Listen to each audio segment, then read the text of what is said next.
গ্রাস করেছে রে আজি গ্রাস করেছে, নবীর দিনকে শিরক বেদাতে গ্রাস করেছে, গ্রাস করেছে রে আজি গ্রাস করেছে। লিল্লাহে তাকবীর। কি বললাম যে তাবলীগ করতে হবে, তাবলীগ করা ফরজ, কিন্তু কোন জিনিস দিয়ে তাবলীগ করতে হবে? আল্লাহ রাব্বুল আলামিন বললেন, হে নবী আপনি ওই জিনিস দিয়ে তাবলীগ করুন যেই জিনিস আপনার রবের পক্ষ থেকে আপনার নিকটে নাজিল হয়েছে।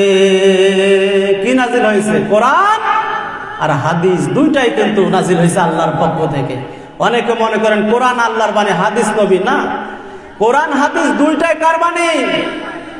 কোরআন হচ্ছে ওহিয়ে মাতলু, হাদিস হচ্ছে ওহিয়ে গয়রে মাতলু। কোরআনের ভাব এবং ভাষা দুইটাই আল্লাহর, হাদিসের ভাব হলো আল্লাহর, ভাষা হচ্ছে বিশ্ব নবী মুহাম্মদুর রাসূলুল্লাহ সাল্লাল্লাহু আলাইহি ওয়াসাল্লামের। কেননা আল্লাহর নবী নিজের থেকে কোনো কথা বলেন নাই, বলছেন নাকি? আল্লাহ রাব্বুল আলামিন বলেন, মা ইয়ানতিকু আনিল হাওয়া ইন হুয়া ইল্লা ওয়াহয়ুন ইউহা।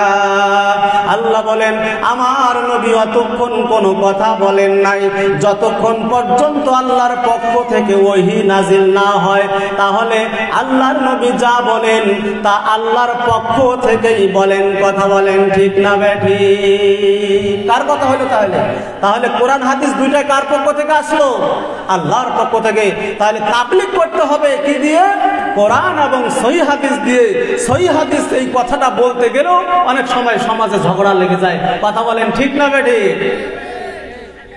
অনেক মুরব্বী কিসিমের লোক তারা বলে হাদিস তো হাদিস, হাদিস আবার সহিহ আসলো কোথ থেকে, জয়ীফ আসলো কোথ থেকে, জাল আসলো কোথ থেকে, এ আবার কোন কথা? এই যুগে আসে আবার কোন কথা শুনলাম, কোন বিপদে পড়লাম? এরকম কথা আমাদের সমাজে আছে না নাই? আছে। এই ব্যাপারে কথা বলতে গেলে অনেক সময় লাগবে, আমি সেদিকে যাচ্ছি না। কিন্তু এটা বিশ্বাস রাখেন মুসলমান, এই পৃথিবীতে অসংখ্য জাল জয়ীফ হাদিস আছে যা মুসলমানদের মধ্যে বিভেদ সৃষ্টি করার জন্য, মুসলমানদের ঐক্য নষ্ট করার জন্য আজকে শত শত জাল জয়ীফ হাদিস আমাদের সমাজে প্রচার করে দিয়েছে।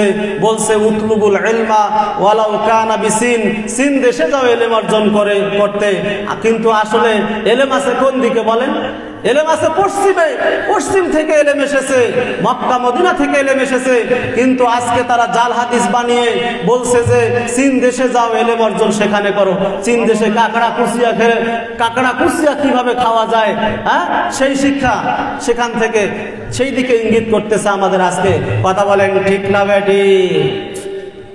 সম্মানিত উপস্থিতি, তাহলে তাবলীগ করতে হবে কোরআন এবং সহিহ হাদিস দিয়ে। এরপরে আল্লাহ রাব্বুল আলামিন বলছেন, ফাযাক্কির ইন নাফাআতিয যিকরা। আল্লাহ বলতেছেন উপদেশ দাও, ওয়াজ নসিহত করো। ওয়াজ নসিহত উপকারে আসবে। কার উপকারে আসবে? আল্লাহ রাব্বুল আলামিন